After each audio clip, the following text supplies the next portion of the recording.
Hello, good morning students. जैसा कि आप सभी जानते हैं, हम आप लोगों के साथ जो टॉपिक है पॉलिटिकल साइंस का वो डिस्कस कर रहे हैं।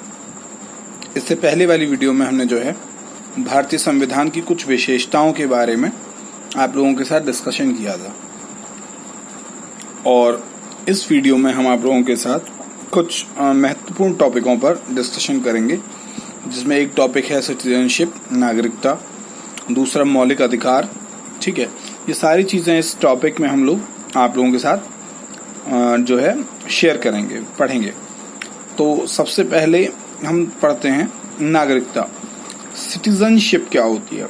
जैसे आप सभी जानते हैं कि हम लोग भारत के नागरिक हैं। भारत में इकहरी नागरिकता का प्रावधान है। इकहरी नागरिकता का मतलब होता है सिंगल सिटीजनशिप। यहाँ पर भारत की नागरिकता की बात कही जाती है, भारत की। ठीक है, यहाँ पर इकहरी नागरिकता है, यानी कि भारत की। भारत में रहने वाला प्रत्येक व्यक्ति सिर्फ भारत का नागरिक है। यहाँ पर किसी भी राज्य की या अन्य किसी दूसरे तरीके की कोई नागरिकता नहीं प्रदान की जाती है। ठीक, तो उसको डिस्कस करते हैं। जैसे अमेरिका में है, अमेरिका में दोहरी नागरिकता का प्रावधान है। वहाँ केंद्र की और राज्य की दोनों की ही नागरिकता आपको ग्रहण करनी होती है, लेकिन भारत में ऐसा नहीं है। भारत में जो पहचान पत्र है नागरिकता का, आइडेंटिटी प्रूफ का, वो भारत सरकार द्वारा जारी किए जाते हैं, राज्य सरकार के द्वारा जारी नहीं किए। भारत सरकार का पहचान पत्र जिसे हम कहते हैं। ठीक, तो इसमें हम देखते हैं नागरिकता एक संवैधानिक शब्द है।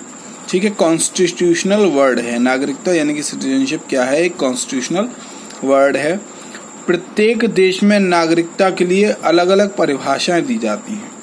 ठीक, जैसे सरल शब्दों में कहा जाए तो नागरिक वह है जो देश में जन्मा हो तथा रहता है। ठीक, समझ गए? यानी कि आपके यहाँ का नागरिक वह व्यक्ति है जो भारत में जन्मा हो या उस देश में जन्मा हो या वहां पर रहता हो। ठीक, हमारे यहाँ कुछ प्रावधान किए गए हैं किनके अंतर्गत जो है आप भारत के नागरिकों की पहचान या जो है आंकड़ा लगा सकते हैं। पहला, जन्म से, जो भारत में जन्म से रहा हो, यानी कि 1950 में या उसके बाद भारत में जन्मा हो।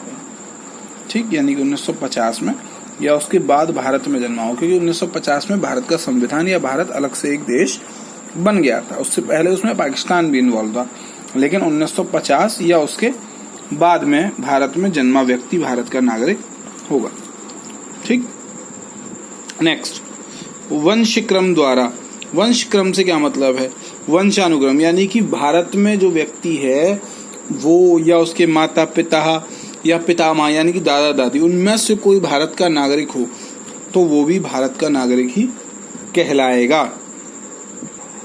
ठीक है, यानी कि 26 जनवरी 1950 को या उसके बाद भारत के बाहर पैदा हुआ कोई भी व्यक्ति जो भारत में आकर बसा हो, ठीक है, वो भारत का नागरिक होगा। आव्रजन जैसे हम कहते हैं, आव्रजन के द्वारा, ठीक है, भारत में आकर बसा हो या रह रहा हो, उसके माता पिता भारत में जन्मे हो, कोई भी व्यक्ति आव्रजन द्वारा भारत का नागरिक होगा।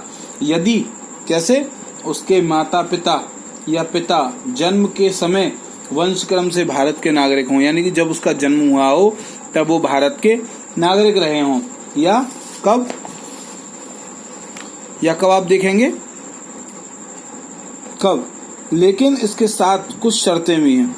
उसके जन्म का भारत के किसी कंस्टिट्यूएंसी में निश्चित अवधि में पंजीकरण होना चाहिए, यानी कि उसके बर्थ का कहीं न कहीं प्रमाण पत्र होना चाहिए किसी न किसी कॉन्स्टिट्यूएंसी में, यानी कि विधानसभा क्षेत्र में।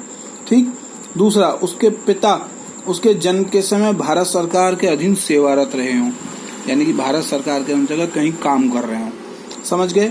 यानी कि जब उसका जन्म हुआ हो 1950 या उसके बाद से भारत के बाहर अगर कोई व्यक्ति पैदा हुआ है तो उसके समय भारत का वह नागरिक होगा आव्रजन के द्वारा। यदि उसके पिता भारत के समय वंश क्रम में भारत के नागरिक रहे हों, यानी कि अगर उसका जन्म बाहर हुआ है लेकिन उसके पिता का जन्म कहाँ हुआ है? भारत में हुआ, तो वंश क्रम के द्वारा भारत का नागरिक कहला दिया जाएगा। ठीक, इसमें इसका पंजीकरण होना चाहिए कहीं ना कहीं कॉन्स्टिट्यूएंसी द्वारा, किसी न किसी कॉन्सुलेंट में। ठीक, या फिर भारत सरकार के अधीन उसके पिता जो है जॉब कर रहे हो। नेक्स्ट, पंजीकरण द्वारा। पंजीकरण द्वारा से मतलब होता है रजिस्ट्रेशन के द्वारा, यानी कि कोई भी व्यक्ति जो संविधान या नागरिकता अधिनियम के उपबंधों के अनुसार, यानी कि नियमों के अनुसार, कोई भी व्यक्ति नागरिकता संबंधी अधिनियमों के अनुसार नागरिक नहीं है, ठीक है, वह पंजीकरण के लिए आवेदन कर सकता है। यानी कि अगर कोई ऐसा व्यक्ति है भारत में रह रहा है जो नागरिकता अधिनियम के उपबंधों के अनुसार जो है नागरिक तो नहीं है, लेकिन वह पंजीकरण के लिए आवेदन कर सकता है। इस प्रकार उन्हीं व्यक्तियों को नागरिकता प्रदान की जाएगी, ठीक है, जो पहले से नागरिक नहीं है नागरिकता के लिए प्रदान करता है। जैसे हम आवेदन करते हैं वोटर आईडी के लिए, तो इसमें कौन कौन से व्यक्तियों को जो है नागरिकता प्रदान की जाएगी? कौन से? वो व्यक्ति जो अविभाजित भारत के अलावा किसी भी देश में निवास करते हों, अविभाजित भारत के अलावा किसी भी देश में निवास करते हों तथा भारतीय मूल के हों, यानी कि जो भारत का हिस्सा बट चुका है उसके अलावा किसी भी देश में जो है निवास करते हों और भारतीय मूल के हों। दूसरा, भारतीय मूल के व्यक्ति जो आवेदन से पूर्व भारत में औपचारिक रूप से 6 महीने निवास कर चुके हों। ऐसे व्यक्ति जो आवेदन करने से पहले भारत में कम से कम 6 वर्ष रह चुके हों, ठीक, भारतीय मूल के व्यक्ति होने चाहिए, मतलब किसी न किसी तरीके से वो भारत से जुड़े हुए हों, यानी कि पिता के द्वारा, पितामह के द्वारा किसी न किसी तरीके से उनका कोई न कोई वंशानुक्रम क्रम या जन्म का क्रम होना चाहिए, ठीक है, कम से कम 6 वर्ष जो है भारत में रहे हों। जो महिलाएं भारतीय नागरिक पुरुषों से विवाह कर लेती हैं, जिन्हें हम NRI वगैरह बोलते हैं, जैसे बाहर जाके निवास कर लेती हैं, तो कुछ ऐसी महिलाएं जो भारतीय नागरिक पुरुषों से, यानी कि यहाँ के जो नागरिक पुरुष हैं, यहाँ के जो नागरिक हैं, उनसे अगर शादी कर लेती हैं तो वो यहाँ की नागरिक हो जाएंगी। और भारतीय नागरिकों के बच्चों को जन्म, भारतीय नागरिकों के बच्चों के जन्म, भारतीय नागरिकों के बच्चे जैसे आपके हैं या किसी के हैं, उन सब के, ठीक, ये सब इसी श्रेणी में आएंगे पंजीकरण के द्वारा। मैं आगे इन टॉपिक्स को अभी क्लियर करूंगा आपके लिए। नेक्स्ट, देशीयकरण द्वारा। देशीयकरण का टॉपिक मैंने आपको बताया है, देशीयकरण में आपको आगे बता देता हूं अभी क्या है।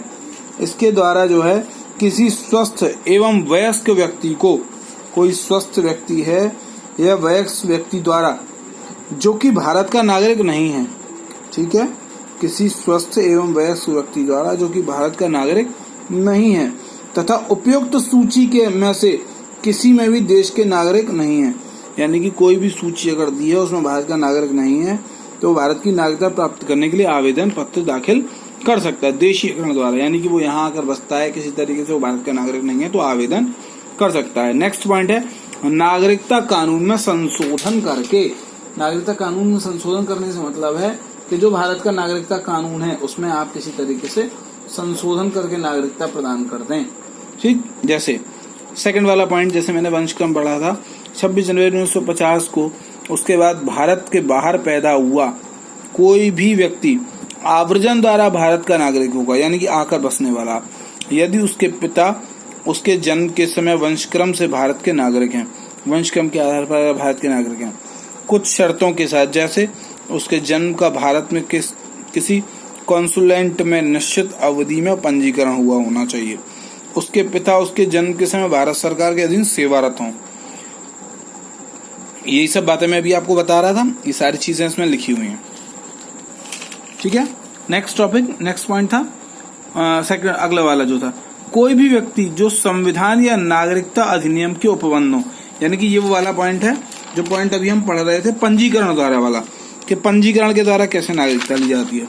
तो कोई भी व्यक्ति जो संविधान या नागरिकता अधिनियम के उपबंधों के अनुसार, ठीक है, नागरिक नहीं है, यानी कि इनके द्वारा नागरिक नहीं है, वह पंजीकरण के लिए आवेदन कर सकता है। इस प्रकार उन्हीं व्यक्तियों को नागरिकता प्रदान की जाएगी। कौन कौन से? वे व्यक्ति जो अविभाजित भारत के अलावा किसी भी देश में निवास करते हों तथा भारतीय मूल के हों। भारतीय मूल के व्यक्ति जो आवेदन से पूर्व भारत में औपचारिक रूप से 6 महीने निवास कर चुके हों। जो महिलाएं भारतीय नागरिक पुरुषों से विवाह कर लेती हैं। भारतीय नागरिकों के बच्चे, यानी कि आप हैं, आपके बच्चे। भारतीय मूल के बच्चे जो अन्य देशों में हों, यानी कि यहाँ के बच्चे जो अन्य देशों में या तो जन्मे हों या अन्य देशों में हों, तथा वे या उनके माता पिता या पितामह अविभाजित भारत में जन्मे हैं, यानी कि बिना बटे हुए भारत में जन्मे हैं। समझ गए? नेक्स्ट, फोर्थ वाला देशीयकरण वाला पॉइंट है। या किसी भी स्वस्थ एवं वयस्क व्यक्ति द्वारा जो कि भारत का नागरिक नहीं है तथा उपयुक्त वर्णित सूची में से किसी देश का नागरिक भी नहीं है, जैसे कि यूके, कनाडा या कोई भी वर्णित सूची है कुछ देशों की, भारत की नागरिकता प्राप्त करने के लिए आवेदन कर सकता है। यहाँ कुछ देशों के नाम आएंगे जिसमें यूके भी है, कनाडा भी है, ये सारी चीजों के नाम आएंगे। ठीक है, कुछ देशों के नाम इसमें डिस्क्रिप्शन किए गए हैं, वो देशों के नाम जो है इसमें बता दिए जाएंगे। जैसे कौन कौन से देश इसमें आते हैं मैं आपको बता देता हूँ। कुछ यूके, कनाडा, ऑस्ट्रेलिया, न्यूजीलैंड, दक्षिण अफ्रीका, पाकिस्तान, श्रीलंका, जिम्बाब्वे, ठीक है, रिपब्लिक ऑफ आयरलैंड, ये कुछ देश ऐसे हैं जो देशीयकरण वाले इस पॉइंट में आप लोगों को पढ़ाए जाएंगे। ठीक है, या ये सारे वर्णित देश हैं इस सूची में। ठीक, नेक्स्ट, नागरिकता संशोधन अधिनियम जो हम पढ़ रहे थे अभी, नागरिकता संशोधन अधिनियम के द्वारा 1992 में संसद ने सर्वसम्मति से नागरिकता संशोधन विधेयक पारित कर दिया था। नागरिकता संशोधन विधेयक किस तरीके से नागरिकता, जिसके अंतर्गत व्यवस्था की गई कि भारत से बाहर पैदा होने वाले बच्चे को, यानी कि इसके अंतर्गत व्यवस्था की गई कि भारत से बाहर पैदा होने वाले बच्चे को यदि उसकी मां भारत की नागरिक है तो उसे भारत की नागरिकता प्राप्त होगी। अगर बच्चा भारत से बाहर पैदा होता है, मां भारत की नागरिक है, तो उस बच्चे को भारत की नागरिकता प्राप्त कर दी जाएगी।